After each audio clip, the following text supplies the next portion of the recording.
تو فرمایا سنت ابیکم ابراہیم، ابراہیم کا طریقہ ہے۔ اور قربانی کا اصل مقصد کیا ہے؟ قربانی کی غرض و غایت کیا ہے؟ فرمایا فلما اسلما، جب دونوں نے سر تسلیم خم کر لیا۔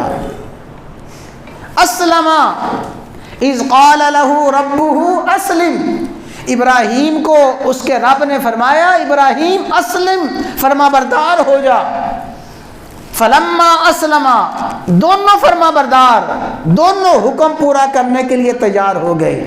بیٹا ذبح ہونے کے لیے تیار ہے، باپ ذبح کرنے کے لیے تیار ہے، دونوں دل و جان سے سر تسلیم خم کر جاتے ہیں۔ تو جس طرح قربانی کا جانور قربانی کرنے والے کے سامنے اپنی گردن جھکا دیتا ہے، ہر قربانی کرنے والا اپنے خالق و مالک کے سامنے ایسے ہی اپنی گردن جھکا دے، یہی قربانی کا اصل مقصد ہے۔ قربانی کی غرض و غایت ہی ہے جانور ذبح کر کے اللہ تعالیٰ کے احکامات کے سامنے اپنی خواہشات کو ذبح کرنا، اپنے جذبات کو ذبح کرنا، اور اپنے ہر قیمتی سے قیمتی اور مہنگی سے مہنگی چیز کو اللہ تعالیٰ کے حکم کے سامنے قربان کر دینا۔ حکم آیا ابراہیم اس جنگل بے آب و گیا وادی میں اپنی بیوی کو، معصوم بچے کو چھوڑو، میرے مولا میں تیار ہوں، میرے مولا میں نے سر تسلیم خم کر دیا ہے۔ ابراہیم اپنے وجود کو اور اپنے آپ کو دہکتی ہوئی آگ کے سپرد کر دو، میرے مولا میں تیار ہوں۔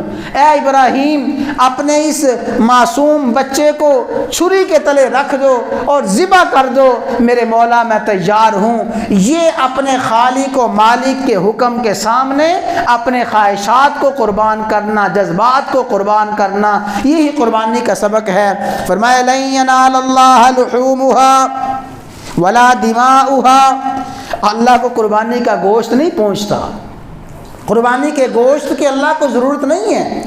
قربانی کا گوشت کا تو حکم یہ ہے خود بھی کھاؤ، مخلوق خدا کو بھی کھلاؤ، بندگان خدا کو بھی کھلاؤ۔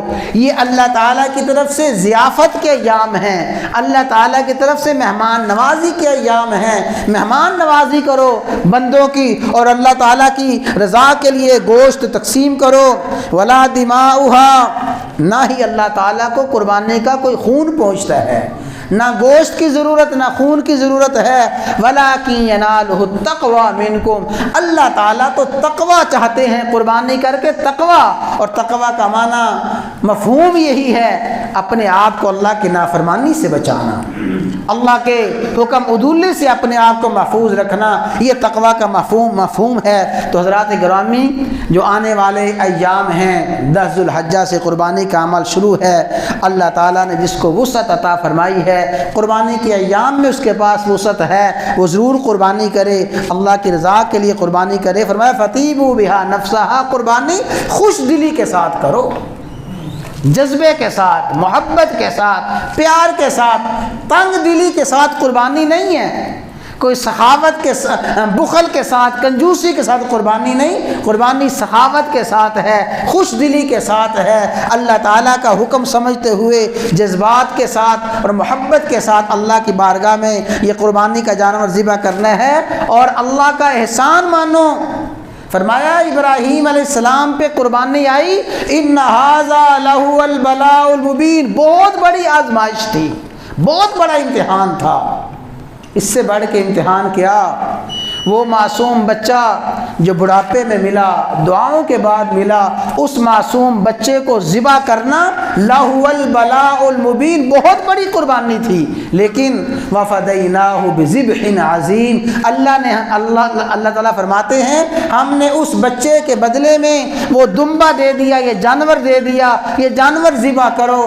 جانور جب تم اللہ کی رضا کے لیے ذبح کرو گے، اللہ تبارک و تعالیٰ وہی اجر عطا فرمائیں گے۔ تو اللہ تعالیٰ نے یہ قربانی کا عمل اسی لیے رکھا ہے کہ اپنے جذبات کو، اپنی خواہشات کو، احساسات کو قربان کرنا، اپنی مرضی کو اللہ کی بارگاہ کے سامنے قربان کرنا، اور ہر حال میں مسلمان سر تسلیم خم کر لے اپنے خالق و مالک کے حکم کے سامنے، یہ قربانی کا مقصد ہے۔